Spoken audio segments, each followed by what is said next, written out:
All right, so today we're going to dive into some really fascinating stuff that you all sent in. It's all about self-esteem, but not the like cheesy motivational poster stuff. We're going deep with this, okay? You guys share some research by Taro Nakajima, this Japanese expert, and I was blown away by how he breaks down self-esteem. It's not just one thing, is it? No, not at all. It's more like this interconnected system. Nakajima calls them the six pillars of self-esteem, and they all kind of build on each other. 6 pillars, huh? Okay, I am definitely intrigued. Lay it on me. So imagine it like building a house, right? The foundation, the bedrock is self-esteem itself, that feeling of being worth it just because you exist. Then you've got self-efficacy, like believing you can actually achieve things. And on top of that, there's self-acceptance, which is embracing all of yourself, the good, the bad, the flaws, and all those. Okay, so you're saying it's not about being perfect, but about accepting who you are right now. I like that already. That's reassuring. Exactly. And from there, you get self-confidence, which is trusting your own judgment and abilities. Then there's self-determination, feeling like you have control over your own life, your choices. And finally, you've got self-usefulness, recognizing that you have value, that you bring something to the table. Wow, they're all so architected. It makes sense, though, right? You can't really have one without the others. But this whole idea of self-esteem being the foundation, what does that actually look like for someone who's like really struggling with it? Well, that's where Nakajima's definition comes in. He says self-esteem is the feeling that you are worthy and deserving of respect just as you are. And when that feeling is missing, it's like, ugh. It's like trying to build a house on sand. It's just not going to be stable. Yeah, it makes sense if you don't believe in yourself deep down, everything else is shaky. So how do we strengthen that foundation then? That's where the cool stuff comes in. Nakajima gives us this set of tools he calls works. They're practical exercises you can actually do to cultivate self-esteem. Oh, I like that practical stuff. Yeah, and the best part is you don't have to make these huge changes overnight. It's more about consistency. Small efforts repeated over time can make a huge difference. Okay, so we're talking about building habits, not just trying something once and hoping for a miracle. I can get behind that. It makes it feel more attainable.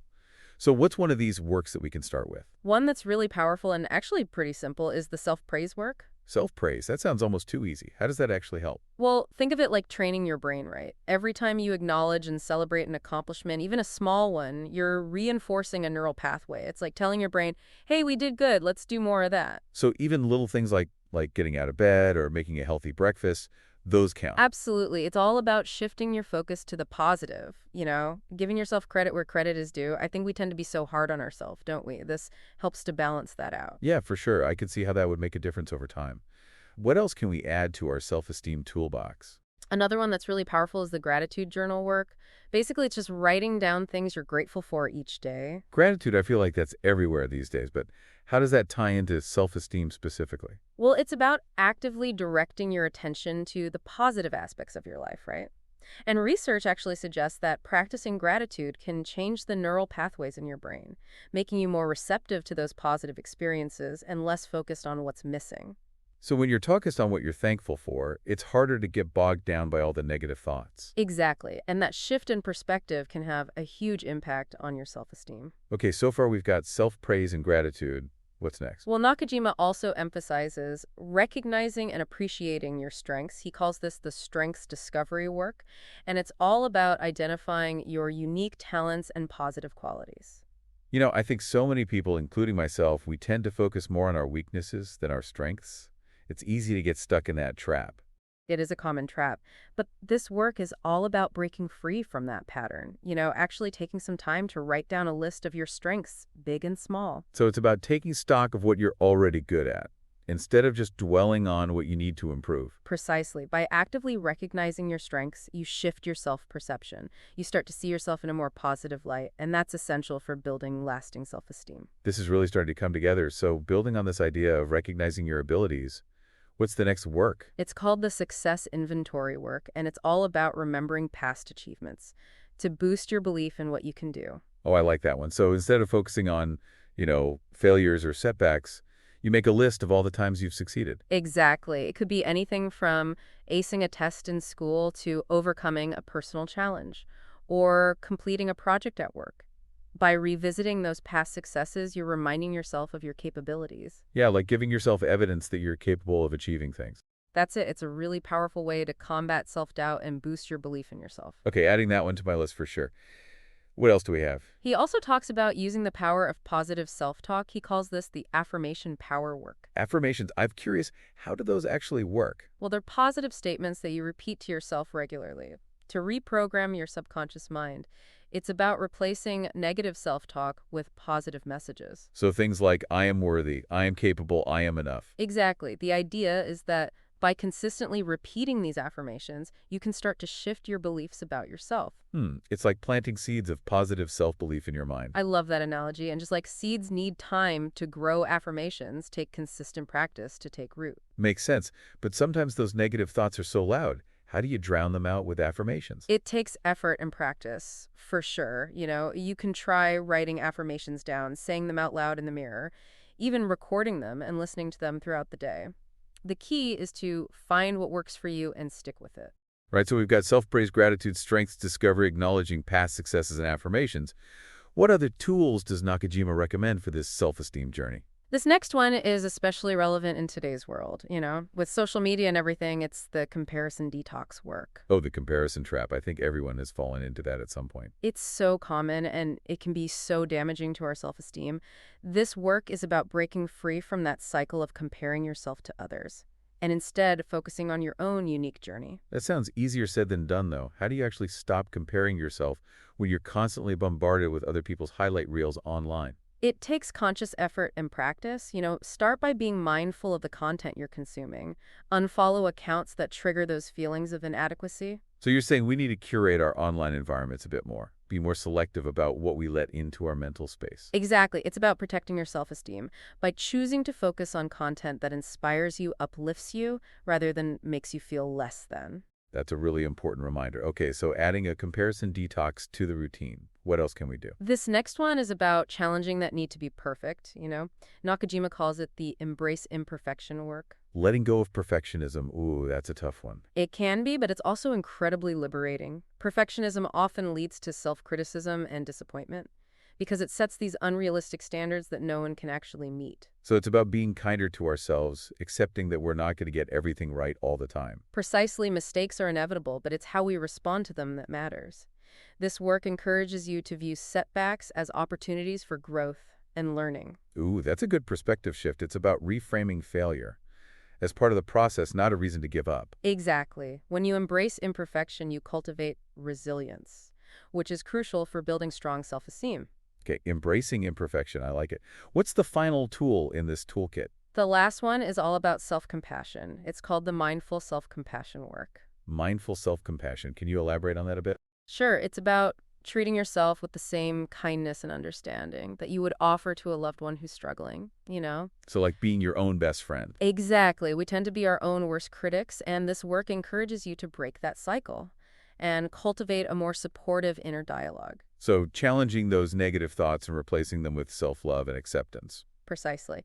And meditation can be a great tool for cultivating mindful self-compassion. Meditation, so quieting the mind and cultivating a sense of inner peace. Exactly. When you're more mindful and present, you're less likely to get caught up in all that negative self-talk and self-judgment. Okay, so far we've explored 7 of these works for boosting self-esteem. We've got self-praise, gratitude, strengths, discovery, the success inventory, affirmations, the comparison detox, embracing imperfection, and mindful self-compassion. That's right. And we've only just scratched the surface. We still have one more work to uncover, and then we'll delve deeper into the expert insights and how you can actually start applying these techniques in your everyday life.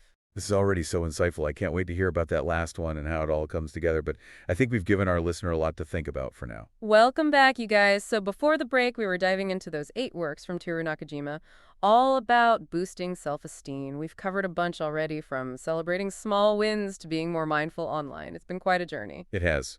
It really has, but we're not done yet, right? There's still one more tool to add to our self-esteem arsenal. We got one more to go. The 8th work focuses on recognizing the value you bring to the world, like your inherent worth. It's called the Self-Usefulness work. Self-usefulness. I haven't really thought about it that way before.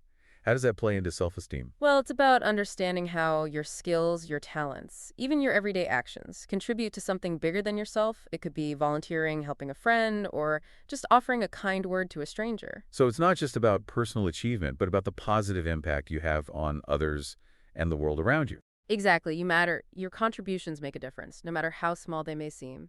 And recognizing that can be a huge boost to self-esteem. I could see how that would be a game changer for someone struggling with feeling insignificant, like knowing that you have something valuable to offer. Absolutely. It's about owning your worth and the positive impact you have. Okay, I'm sold on the self-usefulness work. That definitely deserves a spot in my toolkit. So now that we've covered all 8 works, I'm curious to get your expert take on this whole approach. What stands out to you about Nakajima's work? Anything that surprised you or that you found particularly insightful? You know what fascinates me is how these simple exercises can tap into some pretty deep psychological principles like the self-praise work we talked about earlier. It might seem basic, but it's actually rooted in positive reinforcement.